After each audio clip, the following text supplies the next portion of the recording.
I didn't. Lance Archer. Why couldn't instead of his second verse being same as the first, the second verse is actually what they should have done the first time. And that promo by Jake was the closest thing, as you would expect from Jake, to a reasonable explanation of why that Lance Archer even took a match with Marco Stunt, because nobody else wanted it.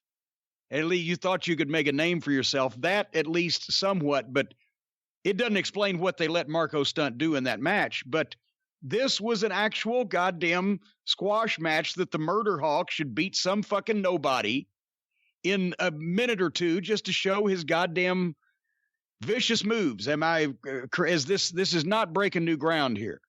I thought it was probably as good as you could have done. You couldn't have Jake with him. Apparently Jake is self-quarantined right now in a hotel room, which wouldn't be the first time. And Jake's like, quarantined in a hotel room. But, no, in Smoky Mountain, when I called it the first night that he no-showed in Knoxville, we didn't know he was going to no-show until then. After that, we had a sneaking suspicion the next night and the next night. But after that night in Knoxville, I get home, I call his home number to see if I can find him and find out if he's coming. And the answer machine picks up, and it's a fucking entire chorus of "I have become comfortably numb." Beep.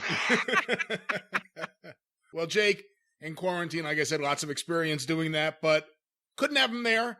Best promo he's done because it was the one that got him over the least and more about his charge.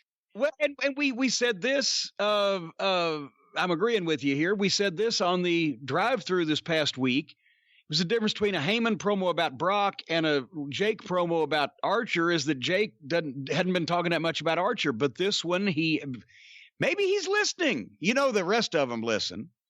They don't, do they get your program in Cleveland? Well, they hear it, but I don't know whether they get it. They don't listen all the time, but they hear it. But he built it talking about how bad Archer was. So that was rectified.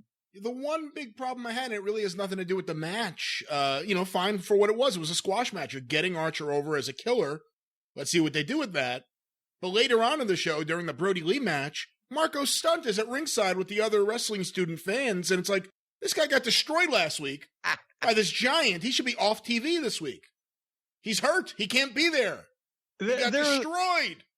There was a time I got so mad at Bubba Ray Dudley, and he got so mad at me in 2005 in OVW because they had come down to get back. He and Devon, as the Dudleys, come back down to get in shape for a few weeks before they were going to go back and do something. Somebody had been hurt, whatever.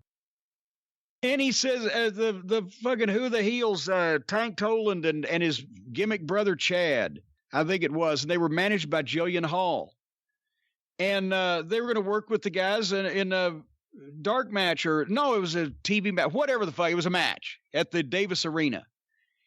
And they said, well, we'll put your guys over because, we're just part-time. Oh, that'd be great. Well, then just figure out the finish, whatever you want to do, you're going to put them over and just, then send the people home happy like I think they had done the week before when they bumped the heels out of the ring or whatever.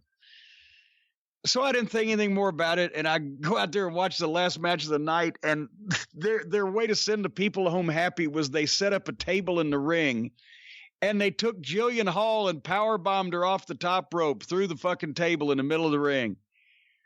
In front of a 120-pound girl, in front of all of the TV fans, 500 people, fucking jam-packed Davis Arena that come every fucking week. And I had figured she was going to be doing something with them the following few weeks on television. But what the fuck? It couldn't happen. She can't come back next week walking properly. So I had to take her off everything for 3 weeks to have her cell being powerbombed off the top rope through a table by a 280-pound fucking man. And Bubba couldn't figure out why in the world I'd bother to do that and why I was mad at him. Because he'd worked for Paul Lee all that fucking time at that point. So nothing meant anything. Now he probably figured it out.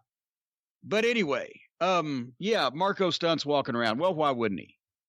Because it's all phony.